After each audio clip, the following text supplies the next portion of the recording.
de José de Alencar, O Guarani.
Nobreza. Álvaro ouviu um sibilo agudo. A bala rogando pela aba rebatida de seu chapéu de feltro cortou a ponta da pluma escarlate que se enroscava sobre o ombro. O moço voltou-se calmo, sereno, impassível. Nem um músculo de seu rosto agitou-se. Apenas o sorriso de soberano desprezo arqueava o lábio superior, sombreado pelo bigode negro. O espetáculo que se ofereceu aos seus olhos causou-lhe uma surpresa extraordinária. Não esperava de certo ver o que se passava a 10 passos dele. Peri mostrando nos movimentos toda a força muscular de sua organização de aço. Com a mão esquerda segura a nuca de Loredano, curvava-o sob a pressão violenta e obrigava-o a ajoelhar. O italiano lívido, com o rosto contraído e os olhos imensamente dilatados, tinha ainda entre as mãos hirtas a clavina fumegante. O índio arrancou-a e, sacando a longa faca, levantou o braço para cravá-la no alto da cabeça do italiano, mas Álvaro tinha se adiantado e aparou o golpe. Depois estendeu a mão ao índio. Solta este miserável, Peri. Não, a vida deste homem me pertence. Atirou sobre mim. É a minha vez de atirar sobre ele. Álvaro, ao mesmo tempo que dizia essas palavras, armava a clavina e apoiava a boca na fronte do italiano. Ides morrer, fazei a vossa oração. Peri abaixou a faca. Recuou um passo e esperou. O italiano não respondeu. A sua oração foi uma blasfêmia horrível e satânica. As palpitações violentas do coração batiam de encontro ao pergaminho que tinha no seio e lembravam-lhe o seu tesouro que ia talvez cair nas mãos de Álvaro e dar-lhe a riqueza de que não pudera gozar. Entretanto, na baixeza dessa alma havia ainda alguma altivez, o orgulho do crime. Não suplicou, não disse uma palavra, sentindo o contato frio do ferro sobre a fronte. Fechou os olhos e julgou-se morto. Álvaro olhou um instante e abaixou a clavina. Tu és indigno de morrer à mão de um homem e por uma arma de guerra. Pertences ao Pelourim e ao Carrasco. Seria um roubo feito à justiça de Deus. Loredano abriu os olhos. Seu rosto iluminou-se com um raio de esperança. Vai jurar que amanhã deixarás a casa de Dom Antônio de Maris e nunca mais porás o pé nesse sertão. Por tal preço tens a vida salva. Juro, exclamou o italiano. O moço tirou o colar que dava 3 voltas sobre os ombros e apresentou a Loredano a cruz vermelha do Cristo, que lhe pendia do peito. O aventureiro estendeu a mão e repetiu o juramento. Ergue-te e tira-te dos meus olhos. E com o mesmo desprezo e a mesma nobreza, o cavalheiro desarmou a sua clavina. Voltou-se para continuar o seu caminho, fazendo um sinal a Peri para que o acompanhasse. O índio, enquanto se passava a rápida cena que descrevemos, refletia profundamente. Quando ouviram o que diziam há pouco Loredana e seus 2 companheiros, quando pelo resto da conversa compreendera que se tratava de fazer mal à sua senhora e a Dom Antônio de Mariz, a sua primeira ideia tinha sido lançar-se aos 3 inimigos e matá-los. Foi por isso que soltou aquela palavra que revelava a sua indignação, mas imediatamente lembrou-se que ele podia morrer e que nesse caso Cecília não teria quem a defendesse. Pela primeira vez na sua vida teve medo por sua senhora e sentiu não possuir 1000 vidas para sacrificá-las todas à sua salvação. Fugiu então com bastante rapidez para não ser visto pelo italiano que subia a árvore. Afastou-se deles. Chegando à beira do rio, lavou a sua túnica de algodão, que ficara manchada de sangue. Não queria que soubessem que estava ferido. Enquanto se entregava a esse trabalho, combinava um plano de ação. Resolveu não dizer nada a quem quer que fosse, nem mesmo a Dom Antônio de Mariz. 2 razões o levavam a proceder assim. A primeira era o receio de não ser acreditado, pois não tinha provas com que pudesse justificar a acusação que ele, índio, ia fazer contra homens brancos. A segunda era a confiança que tinha de que ele só bastava para desfazer todas as tramas dos aventureiros e lutar contra o italiano.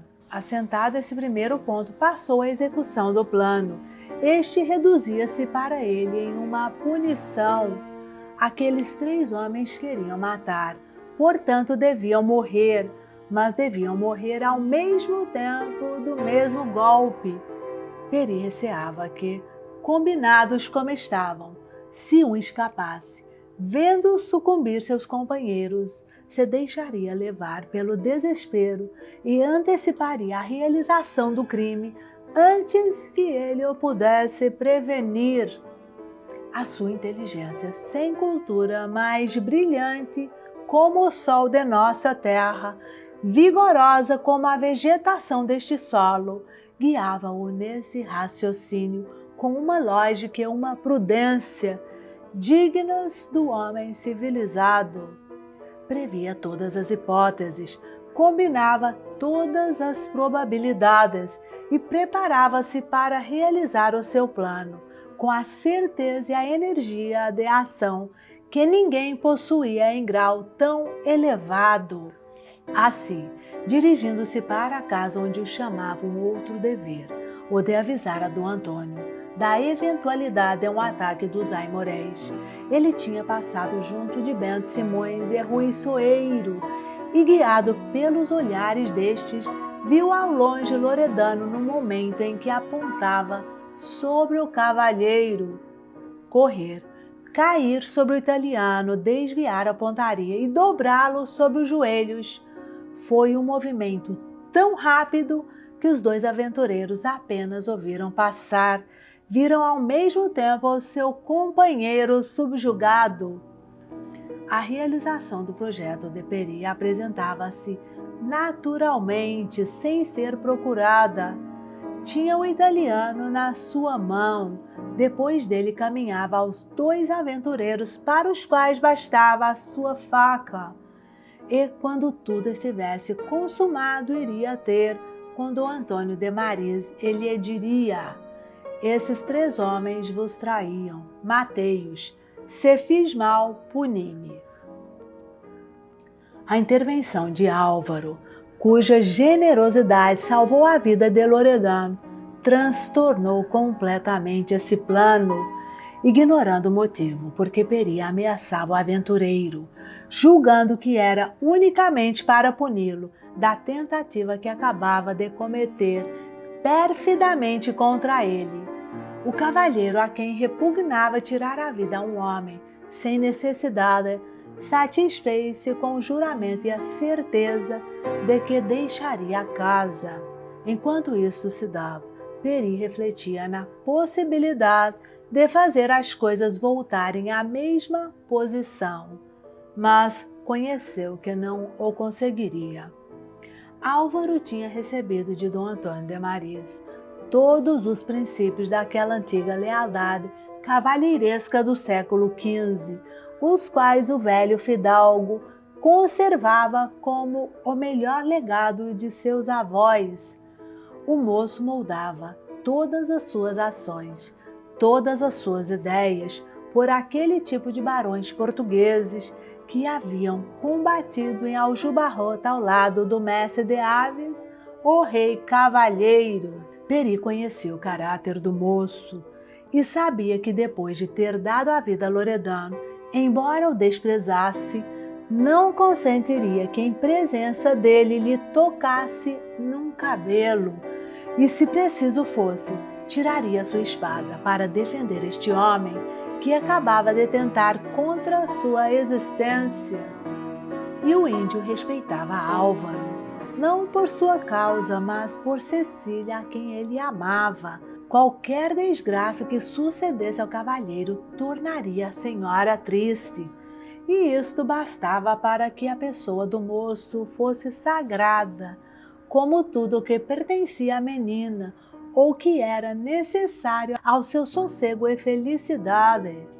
O resultado dessa reflexão foi Peri meter a sua faca assim, e sem importar-se mais com o italiano, acompanhar o cavalheiro.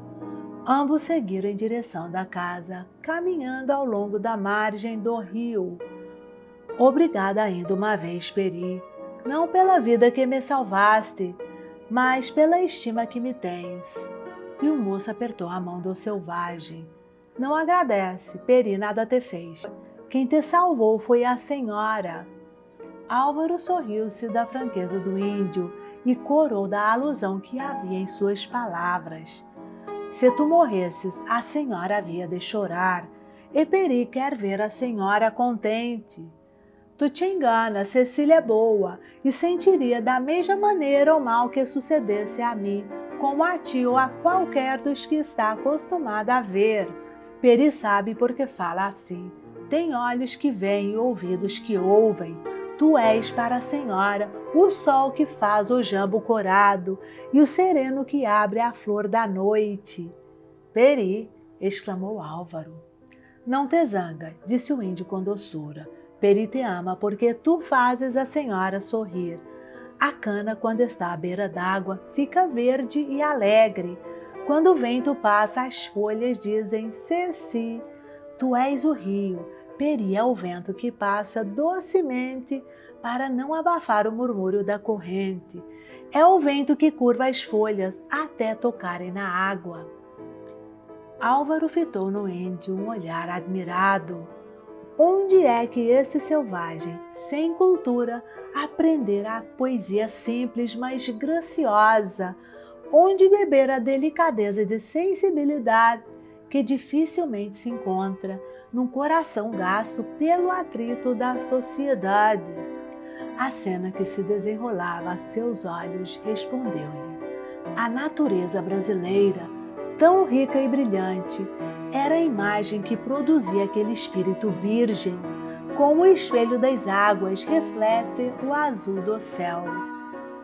Quem conhece a vegetação de nossa terra, desde a parasita mimosa até o cedro gigante, quem no reino animal desce do tigre e do tapir, símbolos da ferocidade e da força, até o lindo beija-flor e o inseto dourado, quem olha este céu que passa do mais puro anil aos reflexos bronzeados que anunciam as grandes borrascas, quem viu sob a verde pelúcia da relva esmaltada de flores que cobre as nossas várzeas deslizar 1000 répteis que levam à morte num átomo de veneno, compreende o que Álvaro sentiu. Com efeito, o que exprime essa cadeia que liga os dois extremos de tudo o que constitui a vida. que quer dizer a força no ápice do poder, aliada à fraqueza em todo o seu mimo, a beleza e a graça, sucedendo aos dramas terríveis e aos monstros repulsivos, a morte horrível a par da vida brilhante. Não é isso a poesia? O homem que nasceu, embalou-se e cresceu nesse berço perfumado, no meio de cenas tão diversas, entre o eterno contraste do sorriso e da lágrima, da flor e do espinho, do mel e do veneno. Não é um poeta? Poeta primitivo, canta a natureza na mesma linguagem da natureza.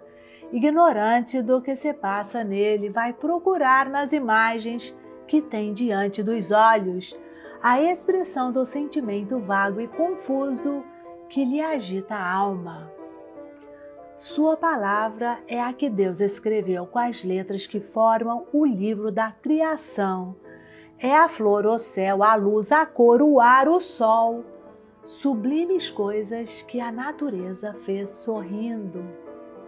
A sua frase corre como o regato que serpeja, ou salta como o rio que se despenha da cascata. Às vezes se eleva ao cimo da montanha, outras desce e rasteja como um inseto, sutil, delicada e mimosa. Eis o que a decoração da cena majestosa, no meio da qual se achava à beira do Paquequé, disse a Álvaro, mas rapidamente por uma dessas impressões que se projetam no espírito, como a luz no espaço. O moço recebeu a confissão ingênua do índio, sem o mínimo sentimento hostil. Ao contrário, apreciava a dedicação que o selvagem tinha por Cecília e ao ponto de amar a tudo quanto sua senhora estimava. Assim, disse Álvaro sorrindo, tu só me amas porque pensas que Cecília me quer, disse o moço.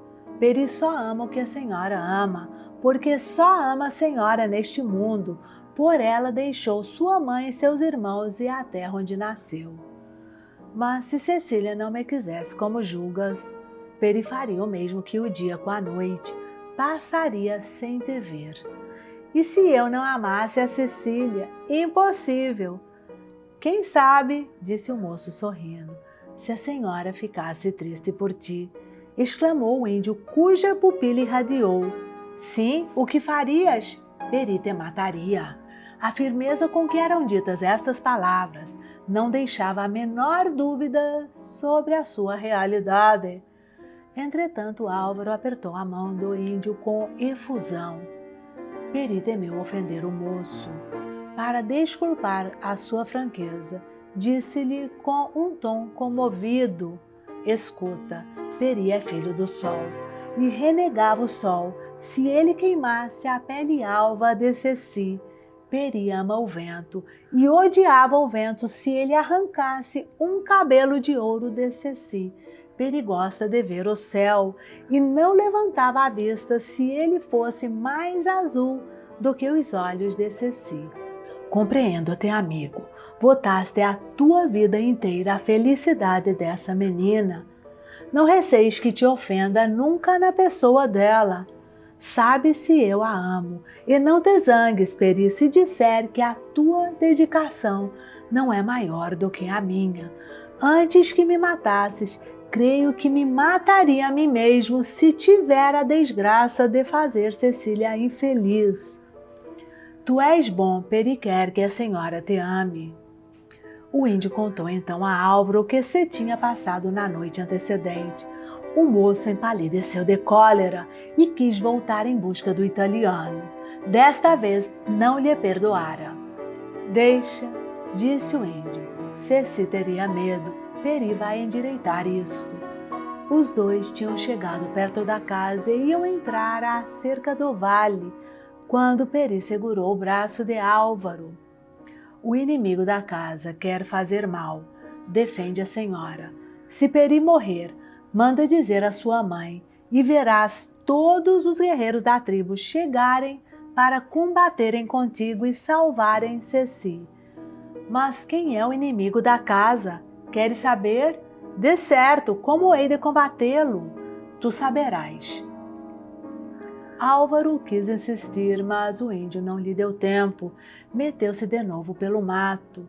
Enquanto o moço subia a escada, ele fazia uma volta ao redor da casa e ganhava o lado para onde dava o quarto de Cecília.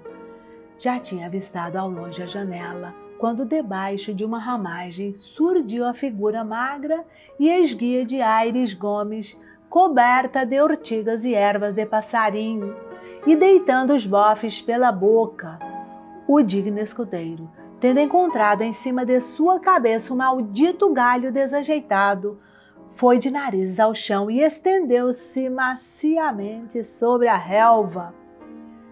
Apesar disso, ergueu-se um pouco sobre os cotovelos e gritou com toda a força dos pulmões: "Olá, mestre Bugre, Dom Cacique, caçador de onça viva, ouve cá!" Peri não se voltou. No precipício. Peri tinha parado para ver Cecília de longe. Aires Gomes ergueu-se, correu para o índio e deitou-lhe a mão ao braço. "Afinal, pilhei-o, Dom Caboclo, safa, deu-me água pela barba", disse o escudeiro resfolgando. "Deixa", respondeu o índio sem se mover. "Deixar-te uma figa. Depois de ter batido esta, mataria toda a tua procura? Tinha que ver." Com efeito, Dona Lauriana, desejando ver o índio fora de casa quanto antes, havia expedido a escudeira em busca de Peri para trazê-lo à presença de Dom Antônio de Maris. Aires Gomes, fiel executor das ordens de seus amos, corria o mato havia boas 2 horas. Todos os incidentes cômicos, possíveis ou imagináveis, tinham-se como que de propósito colocado em seu caminho. Aqui era uma casa de marimbondos que ele assanhava com o chapéu e o faziam bater em retirada honrosa, correndo a todo o estirão das pernas. Ali era um desses lagartos de longa cauda que, pilhado de improviso, se enrolara pelas pernas do escudeiro com uma formidável chicotada. Isto sem falar das urtigas e das unhas de gato, cabeçadas e quedas, que faziam o digno escudeiro arrenegar-se e maldizer da selvageria de semelhante terra. Oh, quem o dera nos tojos e charnecas de sua pátria! Tinha, pois, Aires Gomes razão de sobra para não querer largar o índio, causa de todas as tribulações por que passara. Infelizmente, Peri não estava de acordo. "Larga, já te disse", exclamou o índio, começando a irritar-se. "Tenha santa paciência, caboclinho de minha alma. Fé de Aires Gomes, não é possível. E tu sabes, quando eu digo que não é possível, é como se a nossa madre igreja... Que diabo ia rezar-lhe? Ai, que chamei sem querer a madre igreja de diabo. Forte heresia. Quem se mete a tagarelar dos santos com esta casta de pagãos? Tagarelar dos santos. Virgem Santíssima, estou incapaz. Cala-te boca, não me pies mais." Enquanto o escudeiro desfiava esse discurso, meio solilóquio, no qual havia ao menos o mérito da franqueza, Peri não o ouvia, embebido como estava em olhar para a janela. Depois, desprendendo-se da mão que segurava-lhe o braço, continuou seu caminho. Aires acompanhou pisada sobre pisada, com impassibilidade um autômato. "Que vens fazer?" perguntou-lhe o índio. "E esta? Seguir-te e levar-te a casa é a ordem." Peri vai longe. "Ainda que vás ao fim do mundo, é o mesmo, filho." O índio voltou-se para ele com um gesto decidido. "Peri não quer que tu o sigas." "Lá quanto a isto, mestre Bugre, perdes o teu tempo. Por força ainda ninguém levou o filho de meu pai. Que bom é que saibas, foi homem de faca e calhau." Peri não manda 2 vezes. Nem Aires Gomes olha atrás quando executa uma ordem. Peri, o homem da cega dedicação, reconheceu no escudeiro o homem da obediência passiva. Sentiu que não havia meio de convencer este executor fiel. Assim resolveu livrar-se dele por meio decisivo. "Quem te deu a ordem?" "Dona Lauriana, Para quê? Para te levar a casa. Peri vai só. Veremos. O índio tirou a sua faca. Hein? Gritou o escudeiro. A conversa vai agora nesse tom? Se o senhor Dom Antônio não me tivesse proibido expressamente, eu te mostraria. Mas podes matar-me que eu não arredo o pé. Peri só mata o seu inimigo e tu não és. Tu teimas, Peri te amarra. Como? Como é lá isso? O índio começou a cortar com a maior calma um longo cipó que se engranzava pelos galhos das árvores. O escudeiro, meio espantado, sentia a mostarda subir-lhe ao nariz. Esteve quase, não quase, atirando-se ao selvagem. Mas a ordem de Dom Antônio era formal. Via-se, pois, obrigado a respeitar o índio. O mais que o digno escudeiro podia fazer era defender-se valentemente. Quando Peri cortou umas 10 braças do cipó que ia enrolando ao pescoço, embanhou a faca e voltou-se para o escudeiro sorrindo. Aires Gomes, sem trepidar, puxou a espada e pôs-se em guarda, segundo as regras da nobre liberal arte do jogo de espadão, que professava desde a mais tenra idade. Era um duelo original e curioso, como talvez não tenha havido segundo, combate em que as armas lutavam contra a agilidade e o ferro contra um vime delgado. Mestre cacique, disse o escudeiro rugando o sobrolho, deixa-te de partes, porque, palavra de Aires Gomes, se te encostas espeto-te na durindana. Peri estendeu o lábio inferior em sinal de pouco caso e começou a voltear rapidamente em torno do escudeiro, num círculo de 6 passos de diâmetro que o punha fora do alcance da espada. A sua intenção era assaltar o adversário pelas costas. Aires Gomes, apoiado a um tronco e obrigado a girar sobre si mesmo para defender as costas, sentiu a cabeça tontear e vacilou. O índio aproveitou o momento, atirou-se a ele, pilhou de costas, agarrou-o pelos 2 braços e passou a amarrá-lo ao mesmo tronco da árvore em que estava encostado. Quando o escudeiro voltou a si da vertigem, uma rodilha de cipós ligava ao tronco desde o joelho até os ombros. O índio seguira seu caminho placidamente. Bugre de um demo perro infernal, gritava o digno escudeiro. Tu me pagarás com língua de palmo. Sem prestar a menor atenção à ladainha de nomes injuriosos com que o mimoseava Aires Gomes, Peri aproximou-se da casa. Via Cecília com a face apoiada na mão a olhar tristemente o fosso profundo que passava embaixo de sua janela. A menina, depois do primeiro momento de surpresa em que adivinhou o ciúme de Isabel e o seu amor por Álvaro, conseguiu dominar-se. Tinha a nobre altivez da castidade. Não quis deixar ver a sua prima o que sentia nesse momento. Era boa também, amava Isabel e não desejava magoá-la. Não lhe disse, pois, uma só palavra de exprobação nem de queixa. Ao contrário, ergueu-a, beijou-a com carinho e pediu-lhe que a deixasse só. Pobre Isabel, murmurou ela, como deve ter sofrido. Esquecia-se de si para pensar em sua prima, mas as lágrimas que saltaram de seus olhos e o soluço que fez arfar os seios mimosos a chamaram ao seu próprio sofrimento. Ela, menina alegre e feiticeira, que só aprendera a sorrir. Ela, o anjinho do prazer que bafejava tudo quanto a rodeava. Achou um gozo inefável em chorar. Quando enxugou as lágrimas, sofria menos. Sentiu-se aliviada. Pôde então refletir sobre o que havia passado. O amor revelava-se para ela sob uma nova forma. Até aquele dia, a afeição que sentia por Álvaro era apenas um eleio que a fazia corar e um prazer que a fazia sorrir. Nunca se lembrava que esta afeição pudesse passar daquilo que era e produzir outras emoções que não fossem o rubor e o sorriso. O exclusivismo do amor, a ambição de tornar seu e unicamente seu o objeto da paixão, acabava de ser-lhe revelado por sua prima. Ficou por muito tempo pensativa, consultou seu coração e reconheceu que não amava assim. Nunca a afeição que tinha a Álvaro podia obrigá-la a odiar sua prima, a quem queria como irmã. Cecília não compreendia essa luta do amor com os outros sentimentos do coração. Luta terrível em que quase sempre a paixão vitoriosa subjuga o dever e a razão.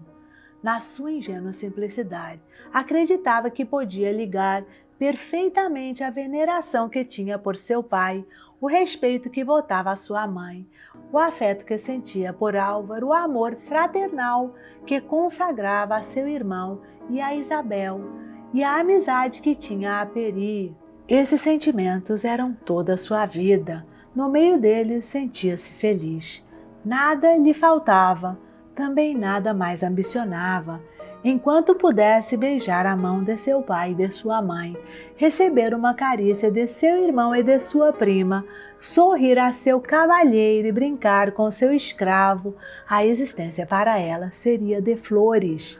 Assustou-se, pois, com a necessidade de quebrar um dos fios de ouro que teciam seus dias inocentes e felizes. Sofreu com a ideia de ver em luta duas das afeições calmas e serenas de sua vida.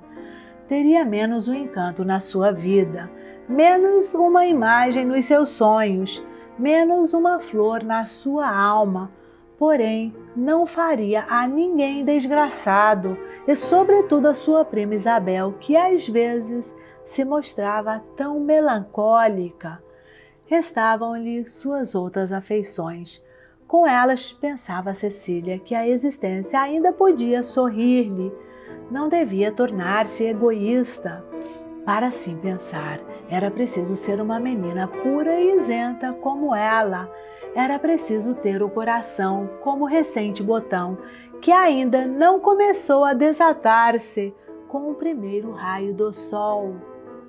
Estes pensamentos adejavam ainda na mente de Cecília, enquanto ela olhava pensativa o fosso, onde tinha caído o objeto que viera modificar a sua existência. Se eu pudesse obter essa prenda, dizia consigo, mostraria a Isabel como eu a amo e quanto a desejo feliz. Vendo sua senhora olhar tristemente o fundo do precipício, Peri compreendeu parte do que passava no seu espírito. Sem poder adivinhar como Cecília soubera que o objeto tinha caído ali. Percebeu que a moça sentia por isso um pesar.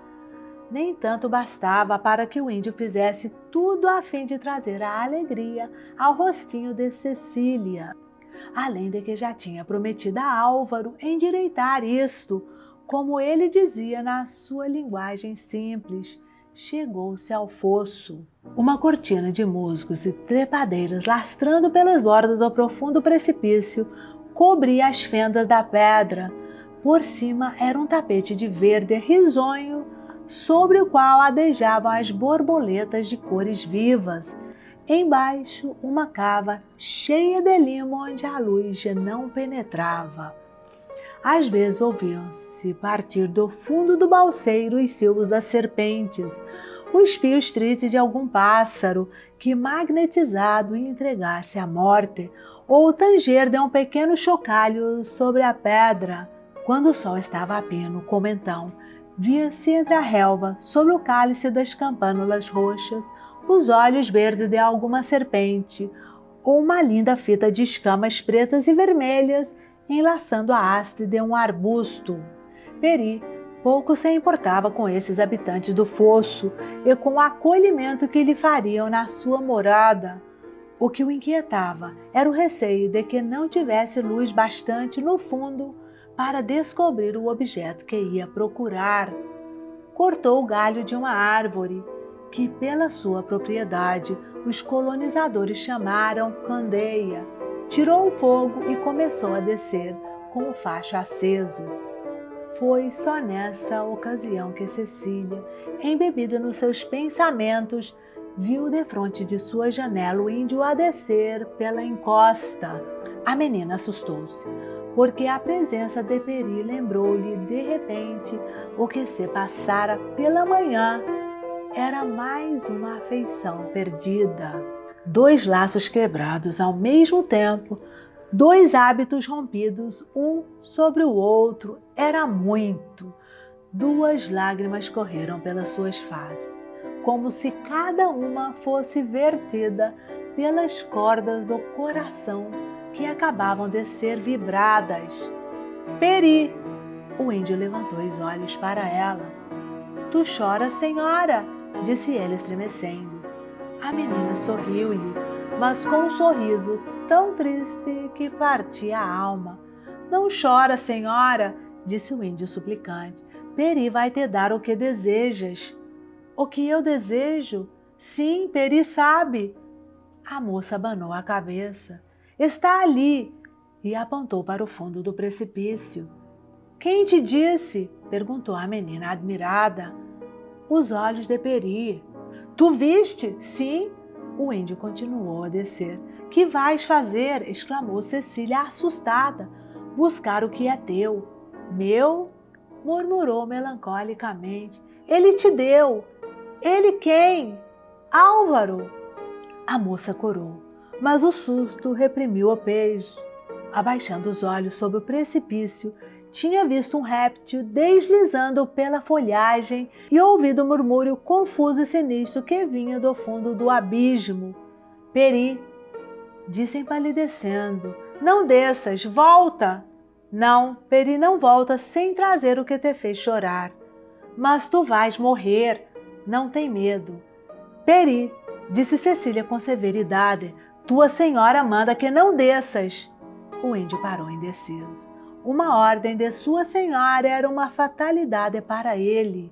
Cumpria-se irremissivelmente. Fitou na moça um olhar tímido. Nesse momento, Cecília, vendo Álvaro na ponta da esplanada, junto da cabana do selvagem, retirava-se para dentro da janela, corando. O índio sorriu. Peri desobedecer à tua voz, senhora, para obedecer ao teu coração. E o índio desapareceu sob as trepadeiras que cobriam o precipício. Cecília soltou um grito e debruçou-se no parapeito da janela. O bracelete. O que Cecília viu debruçando-se à janela gelou-a de espanto e horror. De todos os lados surgiam répteis enormes que, fugindo pelos alcantis, lançavam-se na floresta. As víboras escapavam das fendas dos rochedos e aranhas venenosas suspendiam-se aos ramos das árvores pelos fios da teia. No meio do concerto horrível que formava o sibilar das cobras e o estrídulo dos grilos, ouvia-se o canto monótono e tristonho da cauã no fundo do abismo. O índio tinha desaparecido. Apenas se via o reflexo da luz do facho. Cecília, pálida e trêmula, julgava impossível que Peri não estivesse morto e já quase devorado por esses monstros de 1000 formas. Chorava o seu amigo perdido e balbuciava preces pedindo a Deus um milagre para salvá-lo. Às vezes fechava os olhos para não ver o quadro terrível que se desenrolava diante dela e abriu-os logo para perscrutar o abismo e descobrir o índio. Em um desses momentos, um dos insetos que pululavam no meio da folhagem agitada esvoaçou e veio pousar no seu ombro. Era uma esperança, um desses lindos coleópteros verdes que a poesia popular chama lavandeira de Deus. A alma, nos momentos supremos de aflição, suspende-se ao fio mais tênue da esperança. Cecília sorriu-se entre as lágrimas, tomou a lavandeira entre os seus dedos rosados e acariciou-a. Precisava esperar, esperou. Reanimou-se e pôde proferir uma palavra ainda com a voz trêmula e fraca. Peri, No curto instante que sucedeu a este chamado, sofreu uma ansiedade cruel se o índio não respondesse. Estava morto, mas Peri falou: "Espera, senhora." Entretanto, apesar da alegria que lhe causaram estas palavras, pareceu à menina que eram pronunciadas por um homem que sofria. A voz chegou-lhe ao ouvido surda e rouca. "Estás ferido?" perguntou inquieta. Não houve resposta. Um grito agudo partiu do fundo do abismo e ecoou pelas fráguas. Depois, a Cauã cantou de novo e uma cascavel silvano bravia passou, seguida por uma ninhada de filhos. Cecília vacilou. Soltando um gemido plangente, caiu desmaiada de encontro à almofada da janela. Quando, passado um quarto de hora, a menina abriu os olhos, viu diante dela Peri, que chegava naquele momento e lhe apresentava sorrindo uma bolsa de malha de retróis, dentro da qual havia uma caixinha de velado escarlate. Sem se importar com a joia, Cecília, ainda impressionada pelo quadro horrível que presenciara, tomou as mãos do índio e perguntou-lhe com sofreguidão: "Não estás mordido, Peri? Não sofres? Dize!" O índio olhou admirado do susto que via no seu semblante. "Tiveste medo, senhora?" "Muito!" exclamou a menina. O índio sorriu. Peri é um selvagem, filho das florestas, nasceu no deserto, no meio das cobras. Elas conhecem Peri e o respeitam. O índio dizia a verdade. O que acabava de fazer era a sua vida de todos os dias no meio dos campos. Não havia nisto o menor perigo. Tinha-lhe bastado a luz do seu facho e o canto da Cauã, que ele imitava perfeitamente para evitar os répteis venenosos que são devorados por essa ave.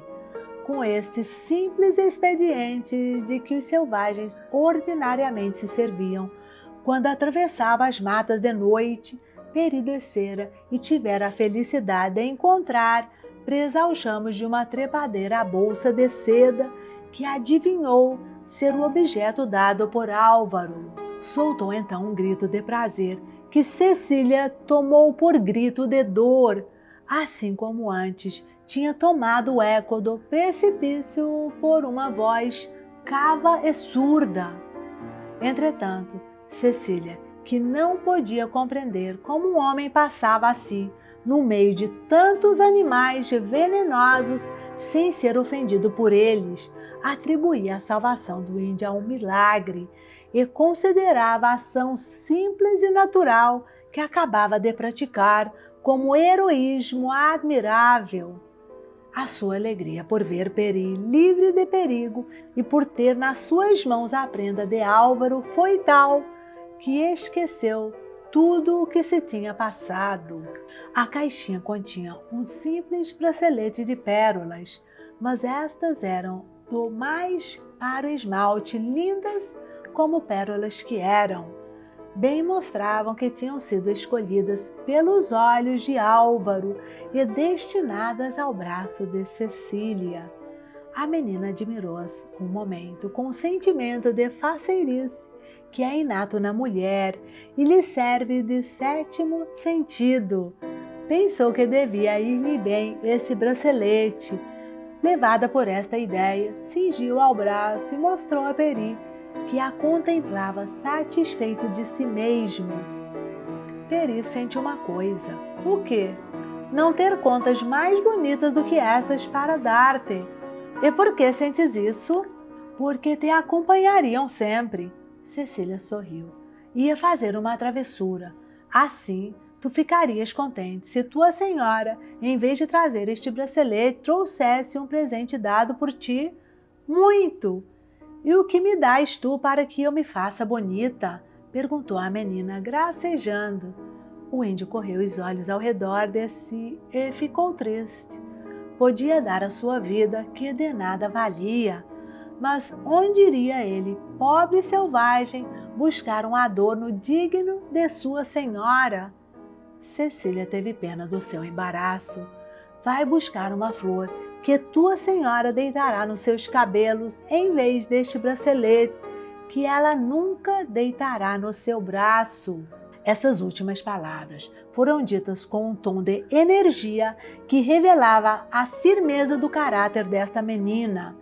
Ela fechou outra vez o bracelete na caixa e ficou um momento melancólica e pensativa. Peri voltou trazendo uma linda flor silvestre que encontrara no jardim. Era uma parasita aveludada de lindo escarlate. A menina prendeu a flor nos cabelos, satisfeita por ter cumprido um inocente desejo de Peri, que só vivia para cumprir os seus, e dirigiu-se ao quarto de sua prima, ocultando no seio a caixinha de veludo. Isabel pretextara uma indisposição. Não saíra do seu quarto depois que voltara do aposento de Cecília, tendo traído o segredo de seu amor. As lágrimas que derramou não foram como as de sua prima, de alívio e consolo. Foram lágrimas ardentes que, em vez de refrescarem o coração, o queimam como o rescaldo da paixão. Às vezes, ainda umedecidos de pranto, seus olhos negros brilhavam com um fulgor extraordinário. Parecia que um pensamento delirante passava rapidamente no seu espírito desvairado. Então ajoelhava-se e fazia uma oração, no meio da qual suas lágrimas vinham de novo orvalhar-lhe as faces. Quando Cecília entrou, ela estava sentada à beira do leito, com os olhos fitos na janela, por entre a qual se via uma nesga do céu.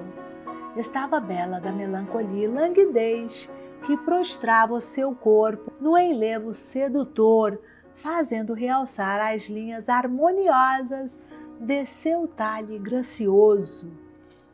Cecília aproximou-se sem ser vista e estalou um beijo na face morena de sua prima. Já te disse que não te quero ver triste. Cecília! Exclamou Isabel, sobressaltando-se. Que é isto? Faço-te medo? Não, mas o quê? Nada. Sei o que queres dizer, Isabel. Julgaste que conservava uma queixa de ti. Confessa! Julguei, disse a moça balbuciando, que me tinha tornado indigna de tua amizade. E por quê? Fizeste-me tu algum mal? Não somos nós duas irmãs que nos devemos amar sempre? Cecília, o que tu dizes não é o que tu sentes, exclamou Isabel admirada. Algum dia te enganei, replicou Cecília magoada. Não, perdoa, porém é que... A moça não continuou. O olhar terminou seu pensamento e exprimiu o espanto que lhe causava o procedimento de Cecília. Mas, de repente, uma ideia assaltou-lhe o espírito. Cuidou que Cecília não tinha ciúmes dela, porque a julgava indigna de merecer um só olhar de Álvaro. Esta lembrança a fez sorrir amargamente. Assim, está entendido, disse Cecília com volubilidade. Nada se passou entre nós, não é verdade? Tu o queres? Quero sim, nada se passou. Somos as mesmas. Com uma diferença, acrescentou Cecília, corando, que de hoje em diante tu não deves ter segredo para comigo. Segredos? Tinha um que já te pertence, murmurou Isabel. Porque eu adivinhei, não é assim que desejo. Prefiro ouvir de tua boca. Quero consolar-te quando estiveres toda tristezinha como agora e rir-me contigo quando ficares contente. Sim? Ah, nunca! Não me peças uma coisa impossível, Cecília. Já sabes demais. Não me obrigues a morrer a teus pés de vergonha. E por que te causaria isso vergonha? Assim como tu me amas, não podes amar uma outra pessoa? Isabel escondeu o rosto nas mãos para disfarçar o rubor que subia-lhe às faces. Cecília, um pouco comovida, olhava sua prima e compreendia nesse momento a causa porque ela própria corava quando sentia os olhos de Álvaro fitos nos seus. Cecília disse Isabel, fazendo um esforço supremo. Não me iludas, minha prima. Tu és boa, tu me amas e não queres magoar-me, mas não zombes da minha fraqueza. Se soubesses como eu sofro. Não te iludo, já te disse. Não desejo que sofras, e menos que sofras por minha causa. Entendes? Entendo e juro-te que saberei fazer calar meu coração. Se for preciso, ele morrerá antes do que dar-te uma sombra de tristeza. Não! Exclamou Cecília. Tu não me compreendes? Não é isto que eu te peço, bem ao contrário. Quero que sejas feliz. Que eu seja feliz? Perguntou Isabel, arrebatadamente. Sim, respondeu a menina, abraçando-a e falando-lhe baixinho ao ouvido, que o ames a ele e a mim também. Isabel ergueu-se pálida e duvidando do que ouvia. Cecília teve bastante força para sorrir-lhe com um dos seus divinos sorrisos. Não, é impossível, tu me queres tornar louca, Cecília. Quero tornar-te alegre, respondeu a menina, acariciando-a. Quero que deixes esse rostinho melancólico e me abraces como tua irmã. Não o mereço? Oh, sim, minha irmã, tu és um anjo de bondade, mas o teu sacrifício é perdido. Eu não posso ser feliz, Cecília. Por quê? Porque ele te ama, murmurou Isabel. A menina corou. Não digas isto, é falso. É bem verdade. Ele te disse? Não, mas adivinhei-o antes de ti mesma, pois te enganaste. E sabes que mais? Não me fales nisso. Que me importa o que ele sente a meu respeito? E a menina, conhecendo que a emoção se apoderava dela, fugiu, mas voltou da porta. Ah, esqueci-me de dar-te uma coisa que trouxe para ti. Tirou a caixinha de veludo e abriu-a, atou o bracelete de pérolas ao braço de Isabel. Como te vão bem! Como assentam no teu moreno tão lindo! Ele te achará bonita. Este bracelete... Isabel teve de repente uma suspeita. A menina percebeu. Ia mentir pela primeira vez na sua vida. Foi meu pai que me deu ontem. Mandou vir 2 irmãos, um para mim e outro eu lhe pedi para ti. Assim, não tens que recusar, senão agasto-me contigo. Isabel abaixou a cabeça. Não o tires, eu vou deitar o meu e ficaremos irmãs. Adeus, até logo. E apinhando os dedos, atirou um beijo à prima e saiu correndo. A travessura e jovialidade do seu gênio já tinham dissipado as impressões tristes da manhã. Testamento. No momento em que Cecília deixou Isabel, Dom Antônio de Maria subia a esplanada, preocupado por algum objeto importante que dava à sua fisionomia expressão ainda mais grave que a habitual. O velho fidalgo avistou de longe seu filho Dom Diogo e Álvaro passeando ao longo da cerca que passava no fundo da casa.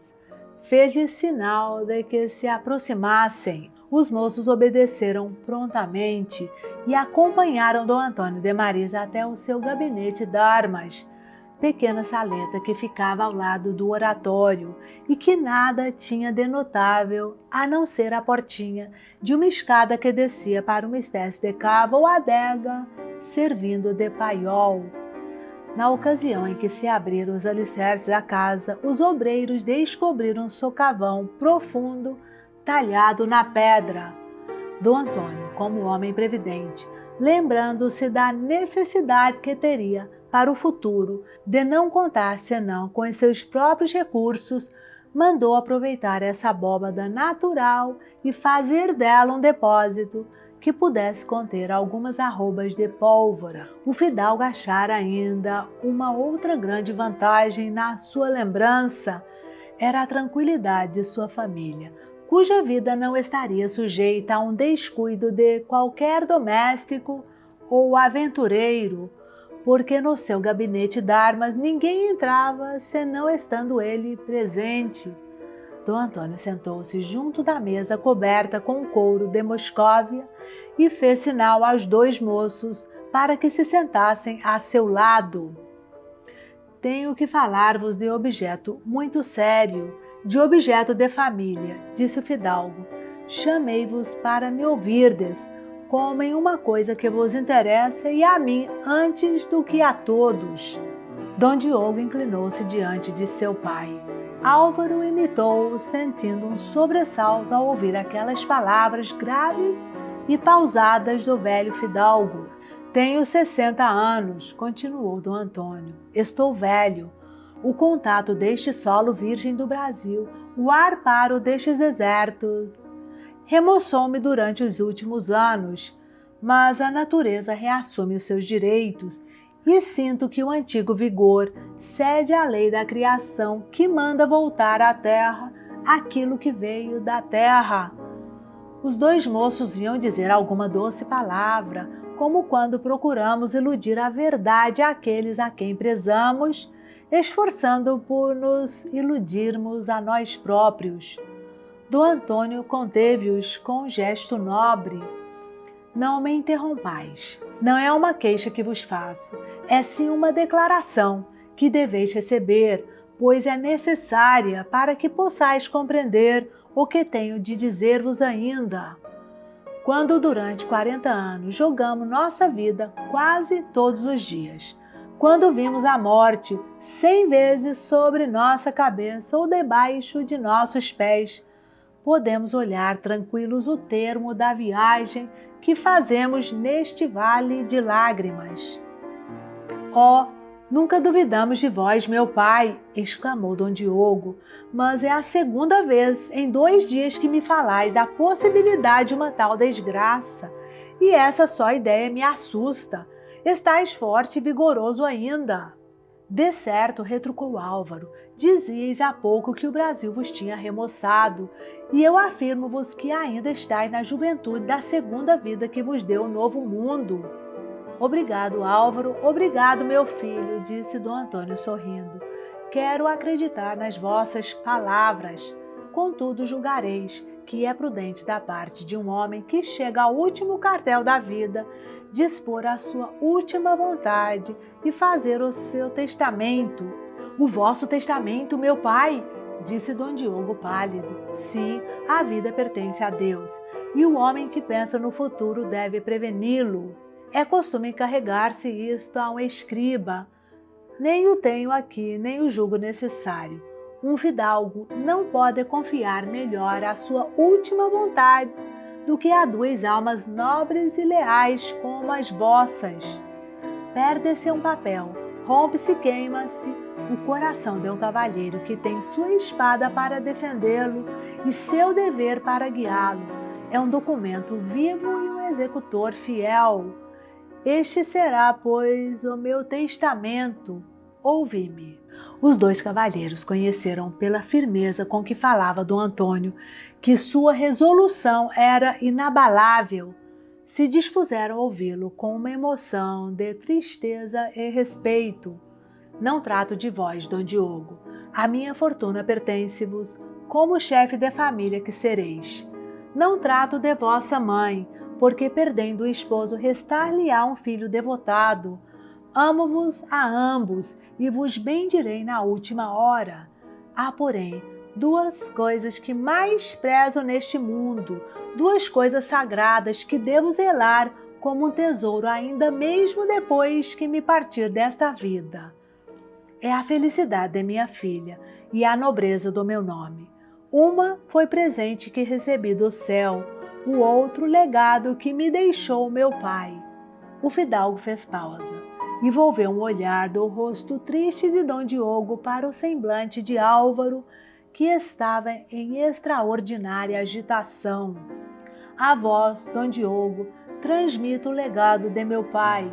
Estou convencido que conservareis o seu nome tão puro como a vossa alma e os esforçareis por elevá-lo, servindo uma causa santa e justa. A vós, Álvaro, confio a felicidade de minha Cecília e creio que Deus, enviando-vos a mim, fazem já 10 anos, não quis senão completar o dom que me havia concedido.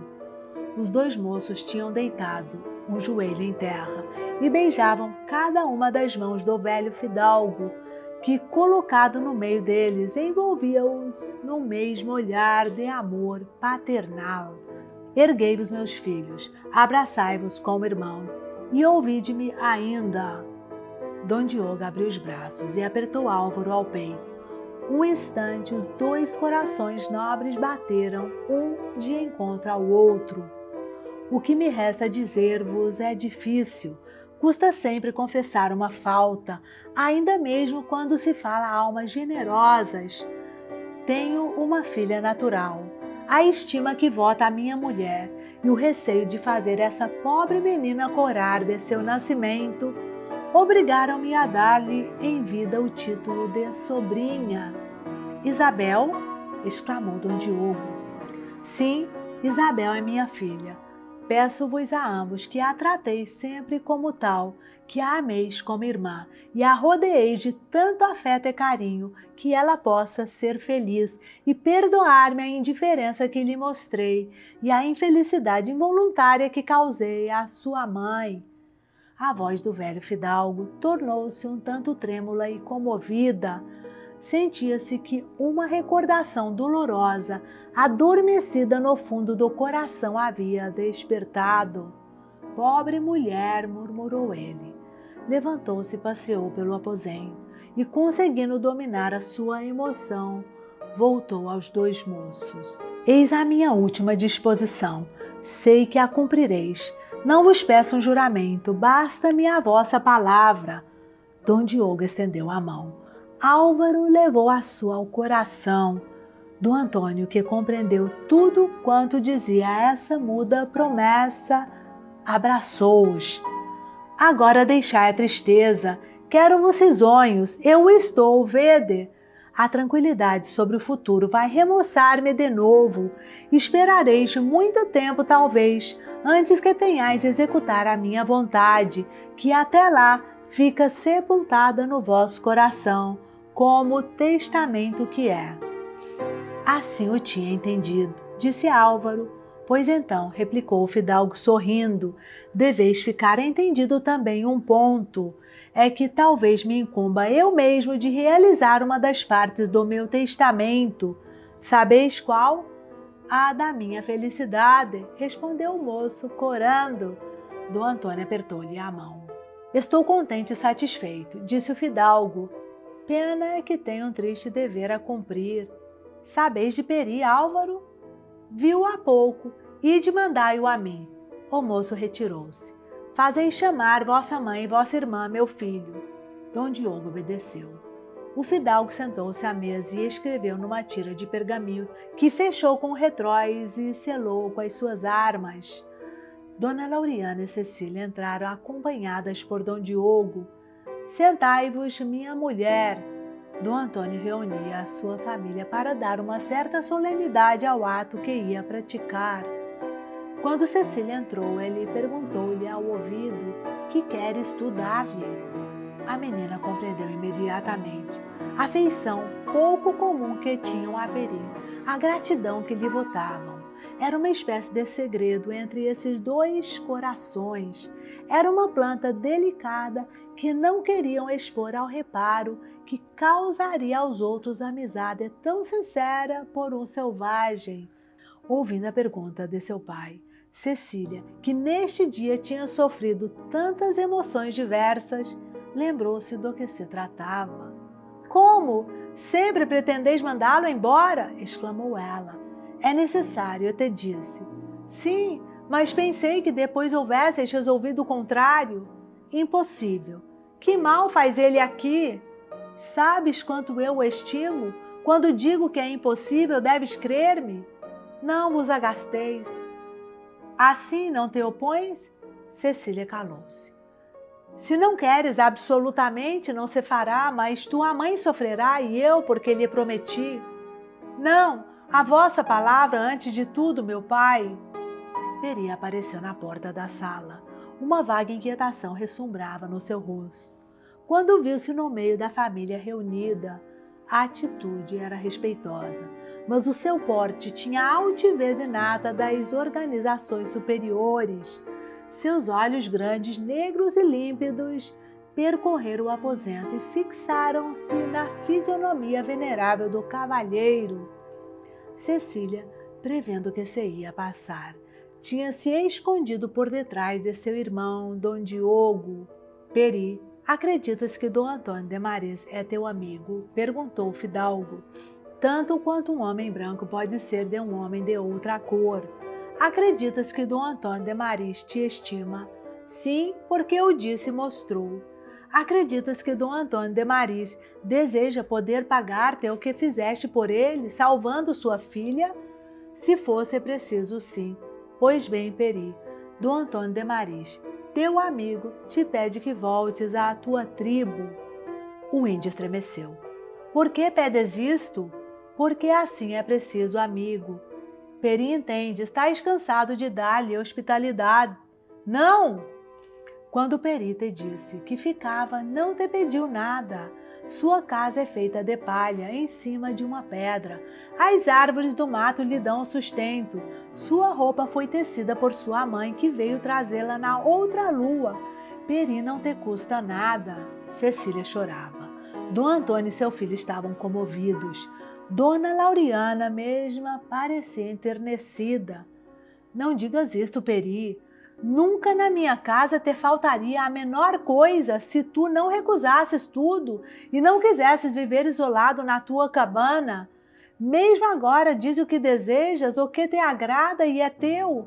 Por que então mandas Peri embora? Dom Antônio não sabia o que responder e foi obrigado a procurar um pretexto para explicar ao índio seu procedimento. A ideia da religião, que todos os povos compreendem, pareceu-lhe a mais própria. Tu sabes que nós, os brancos, temos um Deus que mora lá em cima, a quem amamos, respeitamos e obedecemos. Sim, esse Deus não quer que viva no meio de nós um homem que não o adore e não o conhece. Até hoje lhe desobedecemos, agora ele manda. O Deus de Peri também mandava que ele ficasse com sua mãe na sua tribo, junto dos ossos de seu pai, e Peri abandonou tudo para seguir-te. Houve um momento de silêncio. Dom Antônio não sabia o que replicar.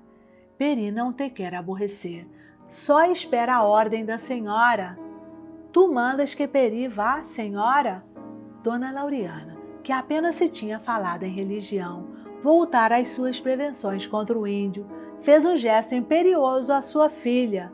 Sim, balbuciou Cecília. O índio abaixou a cabeça. Uma lágrima deslizou-lhe pela face. O que ele sofria é impossível dizer.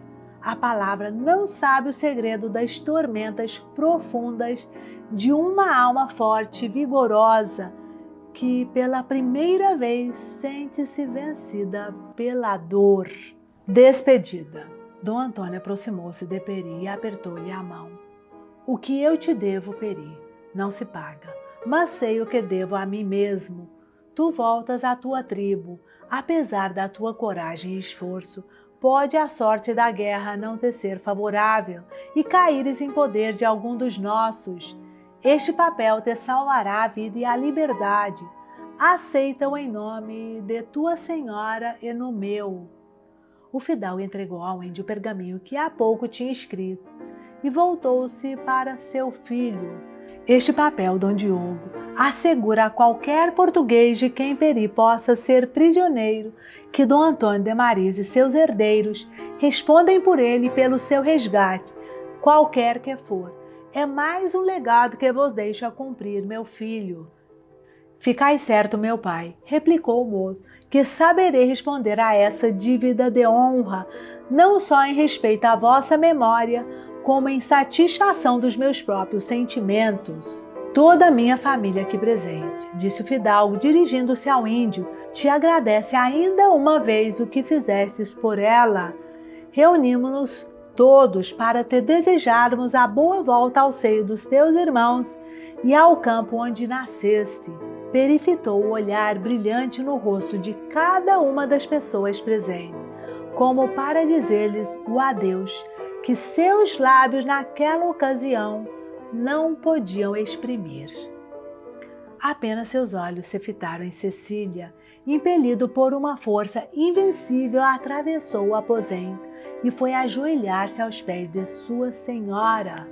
A menina tirou do peito uma pequena cruz de ouro presa a uma fita preta e deitou-a no pescoço do índio. Quando tu souberes o que diz esta cruz, volta a Peri. Não, senhora, de onde Peri vai, ninguém voltou. Cecília estremeceu. O selvagem ergueu-se e caminhou para Dom Antônio de Maris, que não podia dominar a sua emoção. Peri vai partir. Tu mandas, ele obedece. Antes que o sol deixe a terra, Peri deixará tua casa. O sol voltará amanhã. Peri não voltará nunca. Leva a morte no seio porque parte hoje. Levaria a alegria se partisse no fim da lua. Por que razão? Perguntou Dom Antônio. Desde que é necessário que nos separemos, tanto deve sentir hoje como daqui a 3 dias.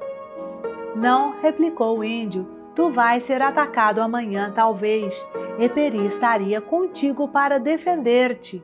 Vou ser atacado? Exclamou Dom Antônio pensativo. Sim, podes contar. E por quem? Pelo Aimoré. E como sabes isto? Perguntou Dom Antônio, fitando nele um olhar desconfiado. O índio hesitou durante um momento, estudava a resposta. Peri sabe porque viu o pai e o irmão da Índia que teu filho matou sem querer, olhar em tua casa de longe, soltarem o grito da vingança e caminharem para sua tribo. E tu, que fizeste? Peri viu-os passar e vem te avisar para que te prepares. O fidalgo fez com a cabeça um movimento de incredulidade. É preciso não te conhecer, Peri, para acreditar no que dizes. Tu não podias olhar com indiferença para os inimigos de tua senhora e meus. O índio sorriu tristemente. Eram mais fortes, Peri deixou que passassem. Dom Antônio começou a refletir. Parecia evocar as suas reminiscências e combinar certas circunstâncias que tinha impressas na memória.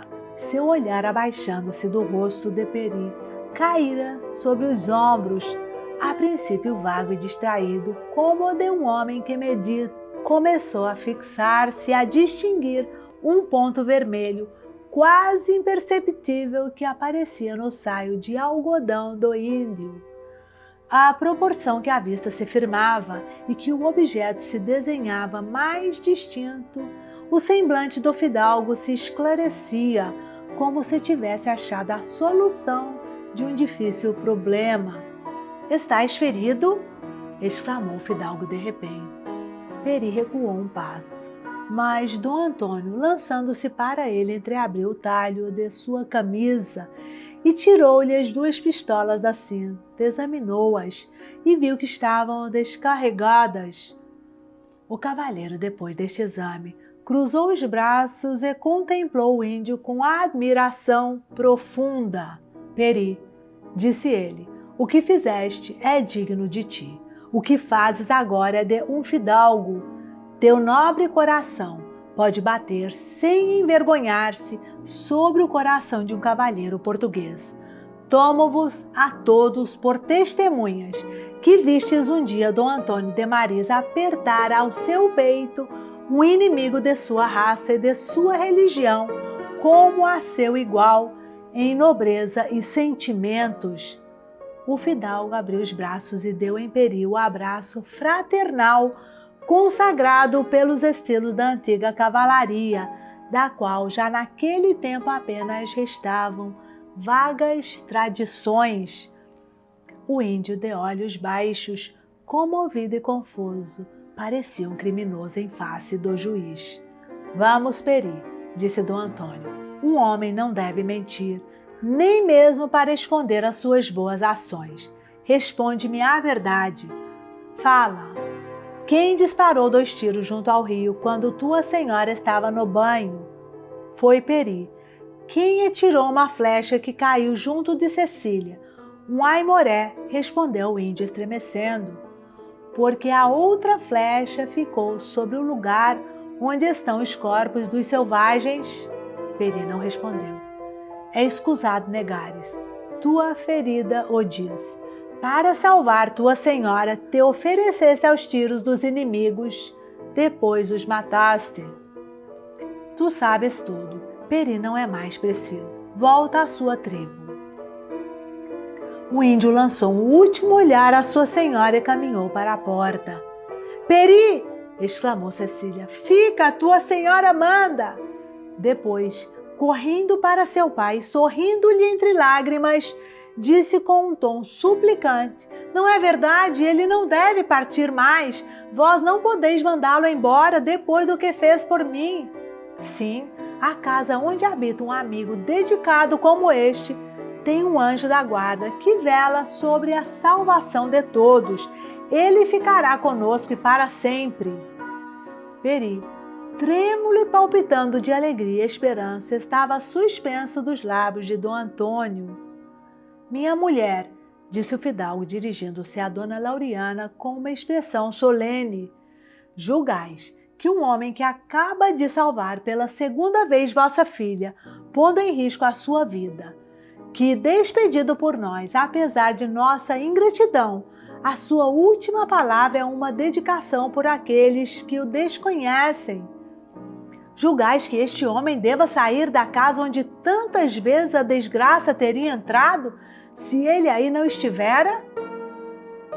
Dona Lauriana, tirado seus prejuízos, era uma boa senhora, e quando seu coração se comovia, sabia compreender os sentimentos generosos. As palavras de seu marido acharam eco em sua alma. Não, disse ela, levantando-se e dando alguns passos. Peri deve ficar. Sou eu que vos peço agora esta graça, senhor Dom Antônio de Maris. Tenho também a minha dívida a pagar. O índio beijou com respeito a mão que a mulher do fidalgo lhe estendera. Cecília batia as mãos de contente. Os dois cavalheiros sorriam um para o outro e compreendiam-se. O filho sentia um certo orgulho vendo seu pai, nobre, grande, generoso. O pai conhecia que seu filho o aprovava e seguiria o exemplo que lhe dava. Neste momento, Aires Gomes apareceu no vão da porta e ficou estupefato. O que passava era para ele uma coisa incompreensível, um enigma indecifrável para quem ignorava o que sucedera anteriormente. Pela manhã, depois do almoço, Dom Antônio de Maris, chegando a uma janela da sala, vira uma grande nuvem negra abater-se sobre a margem do Paquequer. A quantidade dos abutres que formavam essa nuvem indicava que o pasto era abundante. Devia ser um ou muitos animais de grande corpulência. Levado pela curiosidade natural em uma existência sempre igual e monótona, o fidalgo desceu ao rio. Encontrou junto da latada de jasmineiros que servia de casa de banho a Cecília uma pequena canoa, em que atravessou para a margem oposta. Aí descobriu os corpos dos dois selvagens que imediatamente reconheceu pertencerem à raça dos aimorés. Viu que tinham sido mortos com arma de fogo. Nesse momento, não se lembrou de coisa alguma senão de que os selvagens iam talvez atacar a sua casa, e um terrível pressentimento cerrou-lhe o coração. Dom Antônio não era supersticioso, mas não pudera eximir-se de um receio vago quando soube da morte que Dom Diogo tinha feito involuntariamente por falta de prudência. Fora este o motivo porque se tinha mostrado tão severo com seu filho.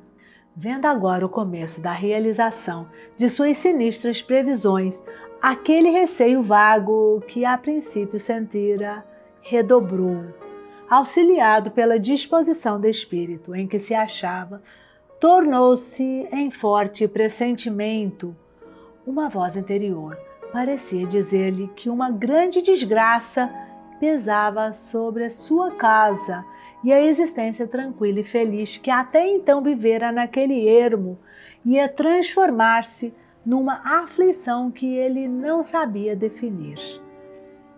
Sob a influência desse movimento involuntário da alma, que às vezes sem motivo nos mostra a esperança ou a dor, O fidalgo voltou à casa. Perto viu 2 aventureiros, a quem ordenou que fossem imediatamente enterrar os selvagens e guardassem o maior silêncio sobre isto. Não queria assustar sua mulher. O mais já sabemos, pensou que podia a desgraça que ele temia recair sobre sua pessoa e quis dispor a sua última vontade, assegurando o sossego de sua família. Depois, o aviso de Peri lembrou-lhe de repente o que tinha visto.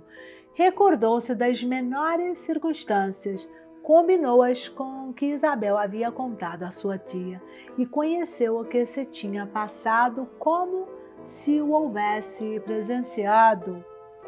A ferida do índio, que se abrira com as emoções porque passou durante o momento cruel em que sua senhora o mandava partir, tinha manchado o saio de algodão com um ponto quase imperceptível. Este ponto foi um raio de luz para Dom Antônio. O escudeiro, o digno Aires Gomes, que depois de esforços inauditos conseguira arrastar com o pé a sua espada, levantá-la e com ela cortar os laços que o prendiam, tinha, pois, razão de ficar pasmado diante do que se passava. Peri, beijando a mão de Dona Lauriana, Cecília contente e risonha, Dom Antônio de Maris, Dom Diogo contemplando o índio com um olhar de gratidão. Tudo isto ao mesmo tempo era para fazer enlouquecer ao escudeiro. Sobretudo para quem souber que apenas livre correr à casa unicamente com o fim de contar o ocorrido e pedir a Dom Antônio de Maris licença para esquartejar o índio. Resolvido, se o fidalgo lhe negasse a despedir-se do seu serviço, no qual se conservava havia 30 anos. Mas tinha uma injúria a vingar, e bem que lhe custasse deixar a casa, Aires Gomes não hesitava. Dom Antônio, vendo a figura espantada do escudeiro, riu-se. Sabia que ele não gostava do índio e quis neste dia reconciliar todos com Peri. Vem cá, meu velho Aires, meu companheiro de 30 anos. Estou certo que tu, a fidelidade em pessoa, estimarás apertar a mão de um amigo dedicado de toda a minha família. Aires Gomes não ficou pasmado só, ficou uma estátua. Como desobedecer a Dom Antônio, que lhe falava com tanta amizade? Mas como apertar a mão que o havia injuriado? Se já se tivesse despedido do serviço, seria livre, mas a ordem o pilhara de surpresa. Não podia sofismá-la. Vamos, Aires! O escudeiro estendeu o braço hirto. O índio apertou-lhe a mão, sorrindo. Tu és amigo, Peri não te amarrará outra vez. Por estas palavras, todos adivinharam confusamente o que se tinha passado, e ninguém pôde deixar de rir-se. Maldito bugre, murmurava o escudeiro entre dentes, hás de sempre mostrais o que és. Era hora do jantar. O toque soou.